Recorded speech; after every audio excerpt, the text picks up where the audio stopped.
Let's talk about the increase in expenditure within the National Assembly. Obviously, we know it hit a high mark around 2013 when oil prices were high. I believe it was about 150 billion. That was, of course, in yesterday's Naira. Now 125 was agreed between the executive and the legislature, now jacked up to 139.5 billion. When you look at the numbers and you look at the fact that nobody has any clarity on what that 139.5 billion Naira will be spent on, it's still fairly opaque. Do you believe that if there was greater transparency on expenditures within the National Assembly, that there would be kind of a greater confidence of Nigerians to be able to say, look, we need to give them the funds that they need to operate within, to represent our interests? Yeah, it's true. I agree. I agree with you on that because, where things are not clear, these are things you see suspicious. People will have a lot of suspicion on why on earth would you want to increase your budget, your own private budget, with about 14 billion, from what was proposed. So I think there should be transparency, there should be openness as far as the National Assembly is concerned on their expenditure, on what they intend to spend these monies on, so that we, the people that they represent, should also, mount pressure on government to say, okay, give them whatever they need because they need to make laws for us.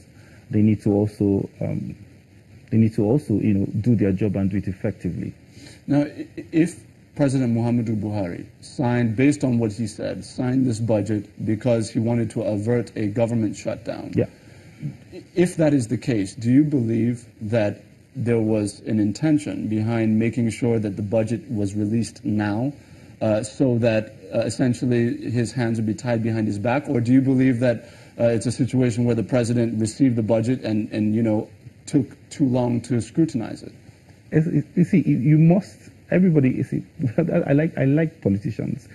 They're very strategic in their plans, whatever they do. It's something you have to also look at. It's possible. The possibility of that happening is really high because after 6 months, you are giving the president this. So what do you want him to do? To say, okay, let's send it back to National Assembly. No, come and explain why you have to do this in session, why you have to, cut some of this critical projects. And then we go back and forth, and then we enter a budget crisis, and then the entire nation will shut down. And then knowing that this is the preceding year to a major election in Nigeria. So I think it comes to the fore that there were deliberate attempts to make sure that you untwist the president to do whatever needs to be done to provide leadership for the people. Because at the end of the day, the ordinary people of Nigeria are the ones that will suffer if there's a loggerhead between the executive and the National Assembly. And then we need to also have this. You see, there are three arms of government politically. The three branches of government politically. Economically, it's not so. There are just two branches of government: the fiscal policy monitors and then the monetary policy, actors. Now, if you look at it from that point of view, see, at every point in time, we all have to look for a way to create stability in the system. Make sure that monies that are being spent will not, cause inflation in the nation or will not, create chaos in the nation, economically. So if the National Assembly will not also see that they are part of the fiscal guys, or the guys who are part of the fiscal designers of the economy, it becomes a problem. So I think the president needs to do a lot more work in the sense that see how he can actually have a better relationship with the National Assembly, because everything stops with him. On his desk. I say this because for every leader, you must have three things at the back of your mind. One, first things first, the culture of the people that you are leading, which also includes the National Assembly members. Number two, the timing. Two things. Timing as in the age that we're in. Two, the time that you have, or the tenure, or the time that you have to provide leadership for the people. And number three thing is the strategy. Strategy in the sense that you must be able to create, use the strategy that you're going to use to merge both the culture of the people and the timing that you have to actually deliver development for your people.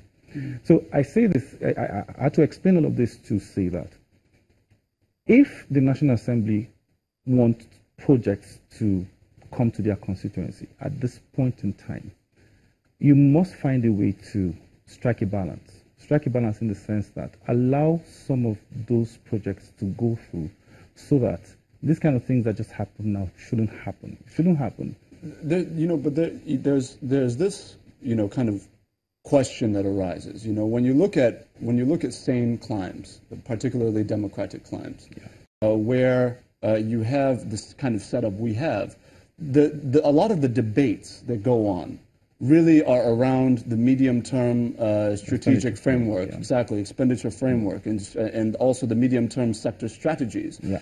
And that's where a lot of the times lawmakers and the executive can come together and say, look, we want this project here, and this project there. In Nigeria, it seems to be the opposite, where they rush through the passage of the MTEF, and then during the budget cycle, we get into a months-long debacle.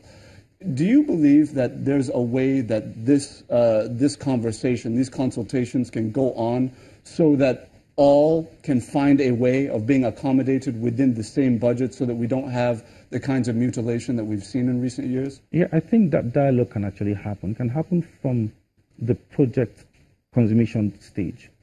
I say that because before you even, every ministry, parastatal and agencies, they have, committee members from the National Assembly that, have their oversight, functions around them.